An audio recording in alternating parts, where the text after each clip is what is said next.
Okay,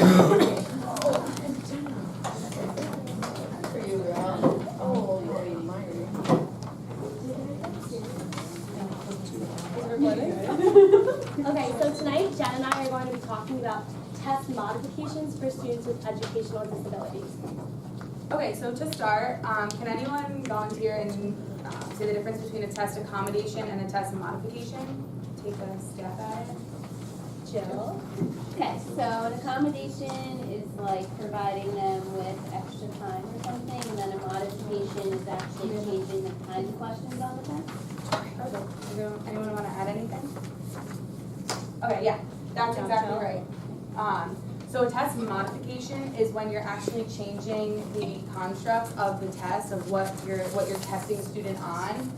For example, it's like either simplifying or explaining test questions, whereas testing accommodation is you're changing the administration of the test, which is something like flexible setting or giving them extra time on a test or enlarged font. So this is important to keep in mind for the presentation because we're going to be talking about test modifications and not accommodations, although sometimes the words are used interchangeably. So this is an example of a modification. As you can see in this image, I don't know if you guys can see it, it's fill in the blank, which for some students might be challenging. So if you're making an accommodation to like a test, you can give them a yes or no, you can write a statement and then have them write yes or no next to it, so they don't have to actually write what the statement is. So that's just an example. So who is eligible for these testing modifications? So students with disabilities, it has to be stated on their IEP, which is an individualized education program. Students who are declassified by the Committee on Special Education but still need modifications. And students with disabilities whose 504 plan also include the test modifications on that plan. And students who have the disability before the test is administered. Okay, so in front of you, you guys should have a sheet that says accommodation and modification. Okay, so if you want to, if you can, please, fold it hamburger style. So the words are facing out. Yeah, just like that. Yeah. So the next few slides, we're going to have examples on them, and you have to hold up a side whether or not you think it's an accommodation or a modification. So once everyone has that, so the first one is lowering the reading level of the test. Do you guys think that would be a modification or an accommodation? Good, all of you put modification, and it is a modification because you are lowering what's actually on the test, so the content of the test rather than how it's administered. So very good. Next one. Oh. Allowing the student to go to an alternative location to take a test. Is this an accommodation or a modification? Oh, you guys are good. Anyone want to explain why? Because it's like, actually never mind. No, try. Like it's not on the actual test, it's like for the student, like to take the same test as the other students, but it's not on the content of the test. Exactly. So it's how it's administered. Yeah. A lot of times teachers will do this maybe for students with ADHD who are easily distracted. So a student can go to a resource room or out in the hallway or somewhere where it's a lot more quiet so they can take their test in peace and quiet and not get as distracted by their classmates. Student is not timed during a test. Modification or accommodation? I don't know, that's tricky. Do you want to explain why you're having difficulties with this one? Well, because I feel like it could go one or the other way. So if you're not being timed during the test, then you have extended time. But also at the same time, a teacher could just simply say, well, you know, I can see you're struggling with the content, so maybe you could just take your time and go throughout recess. So like extended time is plus 50% or plus 25%, but then it's, I don't know. No, I don't know. Okay, yeah. So You have to, it's important to think about you're changing the actual like materials on the test. So it would be like, for example, I wish we put the quote earlier because that would have been, there was a quote, we said it, we're going to say it later, but it's basically saying an accommodation is changing the type of field that you're playing on, whereas a modification is like you're changing fields completely. Okay. I think I said that quote wrong, Mhm. but we'll get to that. Okay. If it doesn't clarify, then I'll restate it more. Sounds good. Okay, and the last one, word bank of choices for an answer to test questions. Just got excited, Lucy. Okay. Oh, yeah. Can someone explain why it's a modification? Jesse? Because it's like helping change the test to make it help more like easier for that student. Exactly. Mhm. So it's changing how the test is actually constructed for the student with that educational disability. Very good. So could someone volunteer to read the first column of list of Olivia? Nice and close. Word bank of choices for answers to the test questions. Provision of calculator and or number line for the math tests. Provide the first letter of the missing word for fill in the blank test questions. Highlighting important words or phrases on the test. Very good. So these were all really great examples of task modifications. Can someone read the other half? Can you see? Okay, perfect. Have test materials read to the student on a test that measures reading. Use recognition tests, true, false, multiple choice, or matching instead of essays. Lowering the reading level of the test, alternate grading system, modified workload or length of assignment/test. So can you see why these are modifications and not accommodations? Has anyone seen any of these modifications used in their field work or anywhere? Stephanie? I've seen the highlighting of important words as well as the calculator or number line. That definitely helps. Anyone else? Ashley? Lowering the reading level of a test. It wasn't necessarily a test, but the homework assignments were given at different reading levels. Yeah, that definitely helps as well. Okay, so for our activity, we're gonna have you move into your groups first, and then we'll explain the directions. So if you wanna refer to the board, and you guys can just gather wherever in your group. Yeah, some of them, you guys are kind of pretty much together. Is everyone together, actually? Okay. I think. Easy enough. Okay, so in your packet, the first page, there's 3 scenarios. What we really want you guys to do is review the scenarios with your group and come up with an appropriate test modification for that student. And then you guys can have about 5 minutes to do that, and then we'll come back and talk about it.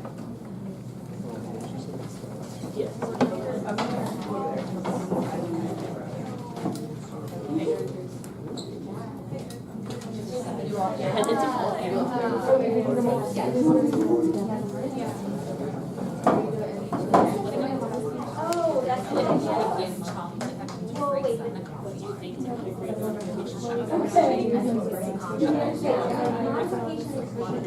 So you're right with what you said. Well, that's not, this is for constructing the test, yeah. I don't know if you would necessarily have to modify the test. You will take the test, just give them Well, maybe they want us to say, give as much time as like, that's what we had a problem with. But if you can modify the child, they still can't sit still for 20 minutes, so they need some kind of break. So we can just switch So extended time isn't gonna help if they don't get a chance. Whatever you need help with that, it's you. Still tests, that's it. Those are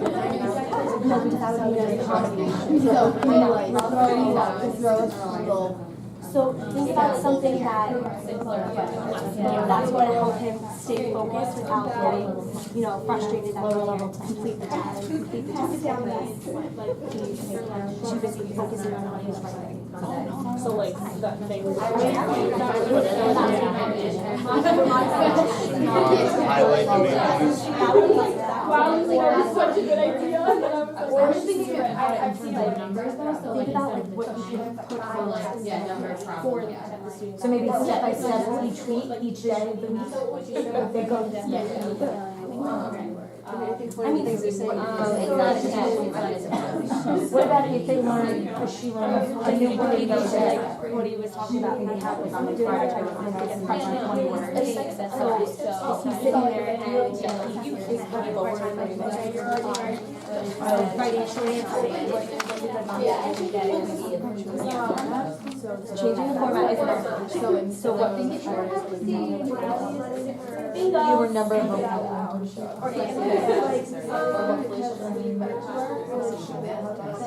But then Like, test sections, like, you were using oral, is considered a combination.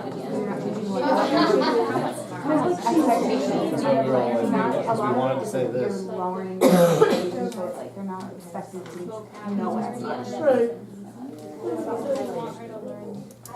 I wouldn't change the vocabulary so, I think just, again, the number, I would just. Something like that, or something like that. Or if you said just fine. I like that too, but you also make the definition.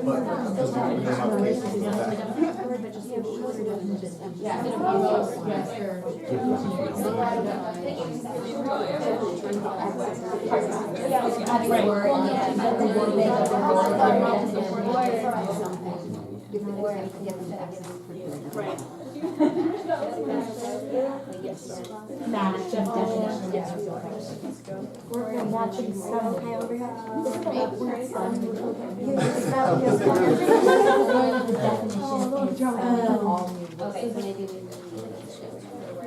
So how would you modify the test for students with dyslexia, a spelling test? Word bank? Change the content. Oh, spelling test, yeah. I mean, I would say that word, learn how to spell the words, but that doesn't read it, but the words to be given.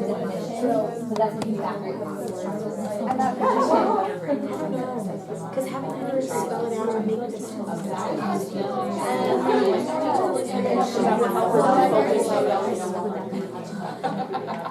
Oh, instead of what having her write. Yeah, it could be. Yeah, that would definitely be. So what'd you say? Giving her the definition and then just having her like spell the word. So then we could So it's not like the word, the word, she needs to spell the words, and giving is backwards. She needs to know the definition too, so like it's, but she needs to know what the word is for the definition. Rather than spelling out the entire definition, all she would need to focus, so we give her the definition. And then she would be like, wouldn't it be not reading of it themselves, so like the matching is relating. Well, no, yeah, that's right, yeah. Oh, you have a cocktail. Bingo. I used so much things. Everyone put your hands on top if you're ready to move on. Hands on top if you're ready. Thank you. Hands on top. On of our head. Ashley. Okay, so does anyone want to volunteer to read the first one scenario? Ashley. Jack is a third grade student with ADHD and has an IEP. He has a hard time sitting still for more than 20 minutes at a time. He has a math test coming up on Friday. What would be an appropriate test modification the teacher can make for Jack and why? So we said that instead of having a short answer test, you can make it multiple choice because the answer will be easier for him to choose. Yeah, definitely, that's what we put down too. Did anyone put anything different? Lucy? We just said like make the test shorter so you could do it in 20 minutes. Okay. Instead of but I guess that would be how you make it shorter. Mm-hmm. Anyone else? Any different? Why not break it into 20-minute chunks? Why not give them two 15-minute tests? That would be a good modification test. No, it's not. That would be an accommodation. That's an accommodation. So we should talk about that. We should not use a modification if we can use an accommodation. We'll talk about why that should be. What about number 2? Anyone want to read it? Olivia? Jane is a 5th grade student at Marist Elementary School. However, she is currently reading on a 1st grade reading level. She has a social studies test coming up next week and is nervous she won't be able to understand the test. What is a test modification the teacher can make for Jane and why? We said lowering the reading level because if she, wait. Yeah, we said lowering the reading level, because it'll be, Easier to like comprehend for her. I actually saw that one in my fieldwork. I was in a 5th grade classroom and they had a social studies test and she was reading on a 1st grade reading level. So the teacher actually found like a easier passage for her to read that tested them on like the same material, but she was able to comprehend it, so she wasn't as overwhelmed with it. Okay, then we can just move on to 3 quickly. Do you want me to read it out? Yeah, if you could. Okay. So Callie is a 6th grade student with dyslexia. Each week her class is spelling tests on 15 new vocabulary words. However, she struggles learning the definitions and spelling of all the new words. What type of test modification can the teacher make for Callie and why? We said to give her fewer words. That way she can just Yeah, kind of that's focus exactly on what we had in mind too. And then we also talked about providing her with the definition and then having her spell the word. So then she would worry less about like having to spell out the definition of the word and could really just focus on learning the definition and then spelling out the word. Going off of that, we maybe said that you could give, actually, never mind. Well, my only concern with yours, Caitlin, is with you having the written definition out. It might be hard for her to read them, like if they're all on the paper because of her dyslexia, but I could understand where you're coming from with that one. Very good. And before we get to the exit ticket, this was the quote I was trying to say before. Accommodations level the playing field while modifications change the field that you're playing on. So I don't know if that kind of gives you a more visual picture of what test modifications are, but then we can get to our exit ticket. So again, in your packet, if you want to either keep it stapled or rip it apart, it's up to you. Just list 4 examples of test modifications for students with educational disabilities. Be specific. And then you can just pass them to the ends.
Olivia is fearless, she can help. As we're making this transition,